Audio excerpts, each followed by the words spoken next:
국회 입법데이트의 이익성입니다. 오늘은 이 저소득자의 근로를 장려하고 소득을 지원하는 근로장려금 또 자녀 장려금에 대한 내용을 알아볼 텐데요. 조세특례제한법 개정안 2가지, 또 하나는 이 송변전시설 주변지역 지원법 개정안을 알아보겠습니다.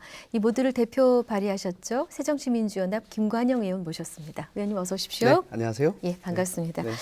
저소득자의 근로장려금을 위한 개정안 이렇게 소개를 해드렸는데 조세특례제한법 개정안 입법 취지 먼저 설명해 주십시오. 네, 우리나라의 이제 근로를 열심히 하는 사람들을 좀 더 나라가 세금으로 더 격려를 해주자. 네. 이런 취지로 근로자로서 소득이 일정액에 미치지 못하는 사람에 네네. 대해서는 나라가 당신 열심히 일했는데 우리가 세제로 돈을 좀 더 드리겠습니다. 네. 이렇게 하는 제도가 소위 근로장려금 제도라고 있습니다. 네. 이게 2009년에 처음으로 도입이 돼서 그동안 올해까지 약 500만 가구 정도가 4조 정도를 환급받았습니다. 아, 그러셨군요. 네, 그런데 이제 4인 기준으로 맞벌이 부부를 계산하면은 맞벌이 하면서도 2,500만 원 소득이 미만되는 연간. 연간 네. 그런 가족에 대해서는 정부가 210만 원 정도를 더 나중에 돌려주게 됩니다. 네. 이렇게 그렇게 되는데 이렇게 이제 돈을 돌려받는 게 굉장히 저소득층 아니겠습니까? 네. 저소득층인데 이분들한테 국세청에서 이제 1년에 한 번씩 이 세금을 지원을 해주는데 그 중에서 이 세금 체납된 사람들이 있어요. 그렇죠. 못 내신 분들이 계실 수 그 있죠. 전에 이미 네. 다른 세금이 체납돼 가지고 예, 예. 그러면은 이제 또 국세청 입장에서는 체납한 사람에게 세금을 거둬야 되는 또 책임이 있기 때문에 네네. 근로장려금을 예를 들면 이분한테 200만 원을 돌려드려야 되는데 네. 이분이 200만 원의 다른 세금을 체납하고 있다. 아하. 그러면은 200만 원을 돌려주지 않고 그 체납에서 그냥 충당을 해버립니다. 아, 그걸 상쇄하는군요. 네, 상쇄하는 거죠. 저런. 예, 그렇게 하다 보니까 원래 근로장려금이라고 하는 거는 열심히 일한 사람에게 좀 더 격려해 주려고 하는 네. 어떻게 보면 소득의 마중물 비슷한 것인데 네. 그 취지가 제대로 달성이 못 되는 것이죠. 네. 그래서 지금 현재 법은 일부 소득세나 법인세에 대해서는 돌려줄 돈의 30%까지만 체납 충당을 할 수 있게 돼 있고요. 네. 부가세 같은 경우는 100%다 충당을 하도록 되어 있습니다. 네. 그래서 저는 이번에 개정안을 처음에는 이 본인이 적어도 이 부분에 대해서 동의를 한 경우에만 네네. 체납 충당을 하고 그렇지 예. 않으면은 적어도 이 어려운 사람들에게 돌려주는데 거기서 세금 떼고 이렇게 체납 충당하는 건 좀 과하지 않느냐 이제 이런 네네. 취지로 제가 개정안을 냈는데 네. 최종적으로 법이 통과되기는 부가세로 네. 인해서 체납 충당 경우가 되는 경우가 많은데 네. 부가세의 경우도 돌려줄 돈의 30%까지만 체납 충당하는 것으로 네네. 그렇게 조정이 됐습니다. 그래서 이제 체납 충당이 됐다 하더라도 적어도 70%는 자기가 당초에 근로장려금 받게 된 금액 중에 네. 70%는 받게 되게 된 거죠. 그렇군요. 예. 근데 이제 근로장려금은 어떤 의미인지 지금 의원님 말씀을 통해서 이해가 네, 네. 되긴 했는데 자녀장려금이라는 네. 이름이 또 있습니다. 예. 이건 또 어떻게 다른 건지 예, 예. 그 설명 좀 해주십시오. 자녀장려금은 말 그대로 부부가 같이 일을 하는데 연간 네. 소득이 4천만 원 이하인데 네. 부양가족이 있는 네네. 경우는 그 부양가족 18세 미만의 자녀에 대해서 아, 그 조건이 있군요. 한 예. 명당 50만 원씩 지원을 하도록 되어 있어서 네. 2명이면 예를 들면 100만 원을 지원받게 되는 것이죠. 네. 그러니까 근로장려금 같은 경우는 열심히 일했는데 소득이 부족한 사람들에게 일부분 돌려주는 네. 거고 네. 자녀장려금은 열심히 일했는데 부족한 대개 18세 미만의 자녀가 있을 경우에 네, 네. 도움을 주는 예, 예. 자녀장려금 예, 예. 이렇게 다르군요. 예. 근데 체납액 때문에 그 근로장려금 또 자녀장려금에서도 제대로 받지 못하도록 아마 상쇄가 되어 왔었던 것 같은데요. 두 개가 똑같이 다 적용되는 같이. 것이죠. 아하. 그래서 이제 우리가 통계를 보니까 작년 같은 경우는 약 3만 5천 가구가 네. 원래 지급받아야 되는 금액 중에서 체납액을 먼저 충당을 해서 해버리는 바람에. 충당된 금액이 약 228억 원 정도가 충당이 됐고요. 예, 예.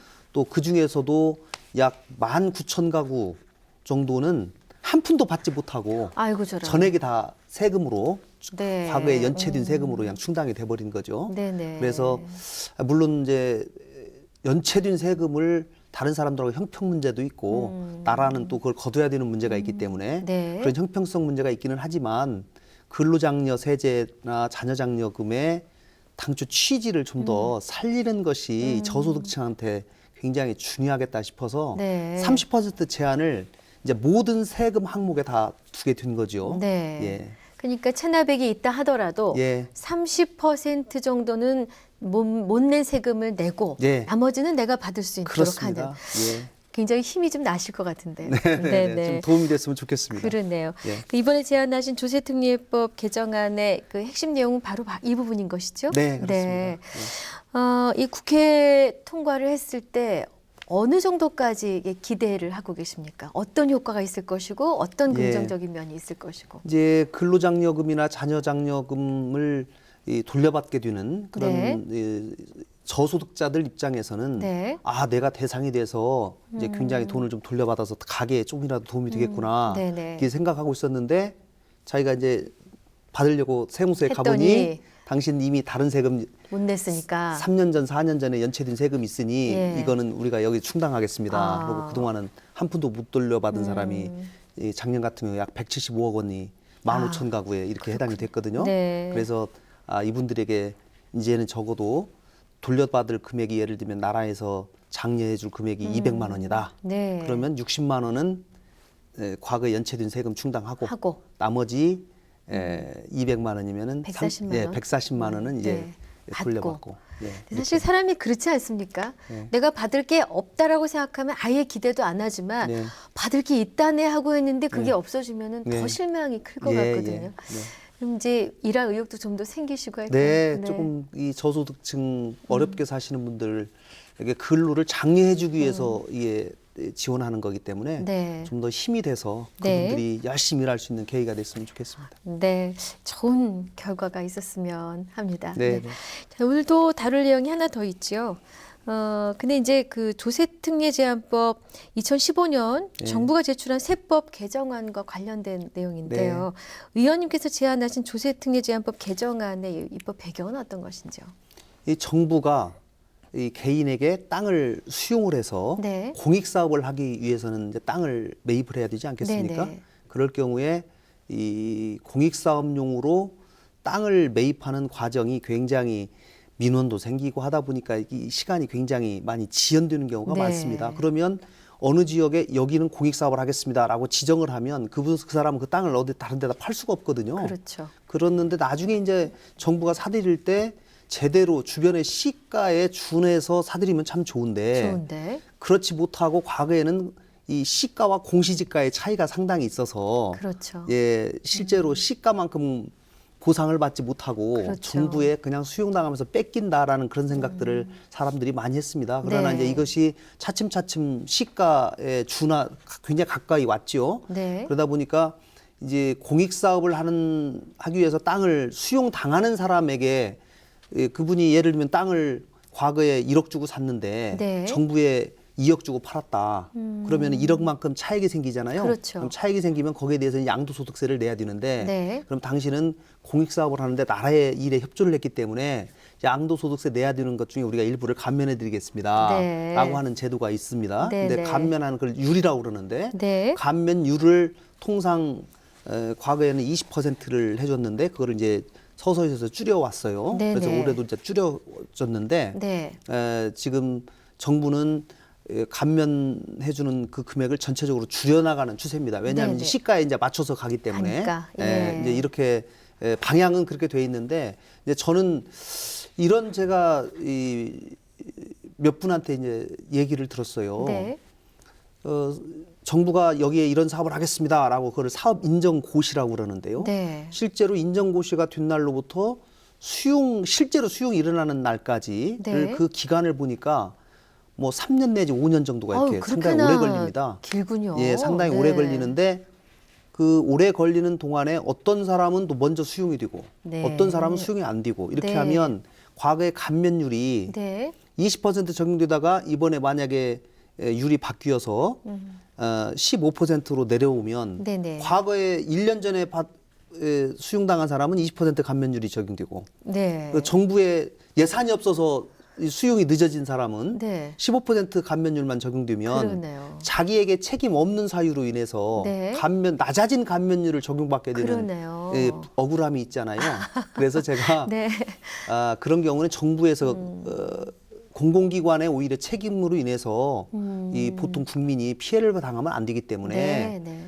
과거에 사업 인정 고시일이 있은 날로부터 네. 적어도 앞으로 2년까지 2년 네. 내에 수용이 되면 그거는 과거 감면율을 그대로 적용하게 해주십시오. 네. 라고 하는 이제 법을 낸 거죠. 그렇군요. 예. 이 정부 제출 세법 개정안과 비교해서 네. 이 차이를 보이는 것 같은데요. 예, 예. 이 내용이 좋은 점은 저는 언뜻 들어도 정부가 긴장할 것 같다는 생각이 들거든요. 어떤 개선 효과를 기대하십니까? 그러니까 적어도 정부의 책임으로 인해서 사업을 바로 시행하지 못하고 네. 상당히 지연되는 이런 국가의 많은 공익 사업에 협조하는 국민들에게 네. 과거에 적용되던 감면율을 그대로 적용함으로써 이 주민들 간의 그렇죠. 이 형평 문제 예, 예. 뭐 이런 것들을 이제 시정할 수 있는 계기가 된 것이죠. 그래서 정부안 그대로 율은 낮추기는 하지만 네. 감면율을 낮아진 감면율로 적용되는 것으로 법을 개정하지만 부칙 조항, 경과 조항을 두어서 네네. 적어도 법 개정해서 바로 만약에 내년 1월 1일부터 법이 시행되는데 2월에 수용되는 사람은 올 12월에 수용된 사람하고 차이가 크지 않습니까? 그렇죠. 그래서 이거를 적어도 예. 앞으로 2년 정도까지는 유예 기간을 좀 네. 두자라고 하는 그런 취지입니다. 정말 그야말로 디테일을 살린 내용이라고 될 것 같습니다. 자, 그다음 내용이 이 송변전 설비 주변 지역의 보상 및 지원에 관한 법률 개정안입니다. 네. 이 왜 개정안 내시게 되셨습니까? 이제 송전선로가 지나가는데요. 지금 저희 지역에 송전선로 문제가 굉장히 심각합니다. 군산? 예, 예. 군산에 네. 굉장히 고압선이 지나가게 되는데 아하. 지금 그동안 이 송변전선이 송전선로가 지나가는 선로 밑에 있는 주민들은 그 선로가 지나가지 못하도록 네. 이 굉장히 반대를 많이 해왔습니다. 예. 그런데 그 중에서도 선로가 지나가는데 이 선로 지나가는 데에서 50m 안에 들어와 있는 네. 그 주택에 대해서는 그 주택을 굉장히 고압선이 지나가게 되면 그 주택에 살기가 어렵지 않습니까? 여러 가지 어려움이 생기죠. 예, 예. 그러다 보니까 고압선의 경우에는 그 주택을 이전하는 그 아. 비용을 그 송전선로 설치업자 소위 한전에서 네. 보상을 하게 되어 있습니다. 네. 그런데 저희 지역에 네. 주택은 아닌데 네. 이 기숙사가 있어요. 아. 기숙사. 근데 기숙사도 똑같이 사람들이 공장용 기숙사인데 아, 예, 예. 거기에 사람들이 거주하고 저녁 때 잠자고 하는데 주택과 별반 다를 바가 없는데 네, 네. 이 법에서는 주택이라고 딱 못 박혀 있어서 아. 이 공장용 기숙사가 적용이 안 되는 겁니다. 거기에 대한 책임이 없어지는군요. 예, 예, 네. 그렇습니다. 그래서 이거를 공장용 기숙사를 가진 사람에게도 똑같은 그걸 소위 준주택이라고 그러는데요. 예, 예. 주택에 준하는 주거시설을 가진 경우에도 네. 주택과 똑같이 적용을 해달라라고 하는 것이 이제 제가 개정안을 낸 내용이죠. 지금 뭐 핵심 내용까지 다 말씀을 해주셨거든요. 네, 네. 이 통과 전망 어떻게 보십니까? 저는 이번 정기국회에서 이게 지금 논의가 되고 있는데요. 저는 꼭 통과가 됐으면 하는 바람을 가지고 있고요. 네. 예, 뭐 통과될 수 있지 않을까 싶습니다. 네, 예. 역시 또 좋은 결과를 바랍니다. 그래서 그냥 한 단어만 더 포함시키면 되는 건데 네, 그렇습니다. 쉽지 않았겠습니다. 이제 좀 다른 얘기를 해보겠습니다. 의원님께서는 이 사회 양극화 현상이라든가 또 서민 부채가 심화되는 이런 문제점이라든가 여러 가지 노력을 하셨고 그 중에서 이제 눈에 띄었던 대목이 네.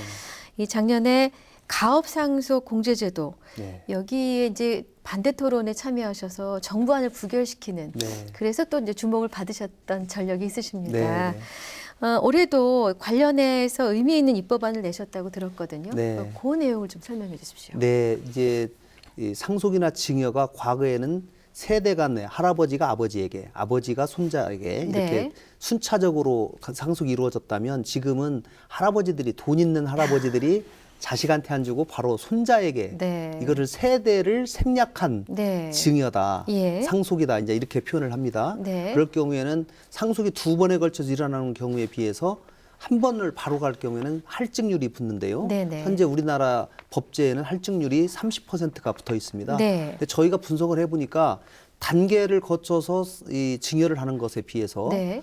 바로 30% 할증을 받더라도 바로 받더라도. 증여하는 것이 훨씬 세금을 적게 내는 그렇군요. 저희가 분석 결과를 냈습니다. 네. 그래서 저희가 적어도 두 경우를 비슷하게 만드는 할증세율이 뭘까 네. 고민을 했는데 저희가 약 40 케이스마다 다르지만 40%에서 50% 정도는 할증률이 되어야지 되겠다. 네. 최근에 저희가 조사를 해보니까 그 할아버지가 손자에게 바로 증여하는 사례가 최근 들어 아주 급증하고 있거든요. 많아지고 있죠? 네네. 예. 그렇다고 그 얘기는 결국 이런 수단을 통해서 하는 것이 좀 더 세금이 전략이 되기 때문에 하는 네. 거 아니겠습니까? 예, 예. 그래서 저희가 특히 뭐 최근에 뭐 은수저다, 뭐 흑수저다 이런 얘기들이 많이 네. 나와서 젊은 사람들이 굉장히 이 사회 양극화에 대해서 박탈감 이 느끼죠. 박탈감 많이 느끼고 예, 있지 않습니까? 그래서 적어도 할아버지가 손자에게 바로 줄 경우에 네. 그 재산이 20억이 넘는 경우에 또 미성년자에게 줄 경우에는 네. 할증률을 현재 30%에서 40%로 네네. 올리는 것으로 최종 이번에 며칠 전에 국회에서 통과가 되었습니다. 그러면은 단계를 밟는 거랑 건너뛰는 거에서 건너뛰는 게 그래도 조금 세금을 덜 내나요? 결과적으로. 결과적으로는 여전히 좀 덜 내지만 하지만 과거에 비해서는 조금 더 이제 세금을 더 나라가 거두게 되는 것이죠. 합리적인 방법으로 네, 네. 바뀌게 되는군요. 네. 네, 이제 19대 국회가 얼마 남지 않았습니다. 남은 임기 동안 주력하고자 하는 지역 현안 있으신지 네. 입법 계획과 더불어 말씀해 주십시오. 저희 지역에 꼭 필요한 저희가 새만금 지역을 끼고 있는데요. 예, 예. 새만금 개발이 각 대통령마다 역대 대통령마다 공약은 쭉 해왔지만 네. 당초 대통령들께서 공약하신 대로 정상적으로 이루어지지 못하고 네네. 지지부진해 네네. 오고 있는 것이 현실입니다. 예, 예. 그러나 이 부분을 어떻게 좀 가속화시켜서 빨리 발전시킬까? 특히 한중 경협단지를 네. 새만금 지역에 유치하기로 예, 예. 박근혜 대통령과 시진핑 중국 주석이 합의를 했거든요. 예, 예. 그래서 그 합의문에 따른 결과물이 좀 속히 이루어질 수 있도록 최선을 다하고 싶고요. 네. 또 우리 이 군산에는 대학병원이 지금 없습니다. 아. 그래서 전북대학교 병원에 이 군산에 이제 전북대학교 병원을 하나 유치하는 것으로 확정이 돼 있었는데 네. 최근에 환경 영향 평가 때문에 조금 지연이 되고 있거든요. 네. 그래서 이 부분 빨리 마무리하고 매듭지어서 좀 빠른 시일 내에 군산 시민들의 건강을 지켜줄 수 있는 네, 네. 병원이 빨리 유치될 수 있도록 최선을 다하고 싶습니다. 네, 의원님 말씀 감사했습니다. 고맙습니다. 네, 고맙습니다. 입법데이트 오늘 새정치민주연합 김관영 의원과 함께했습니다. 시청해주신 여러분 고맙습니다.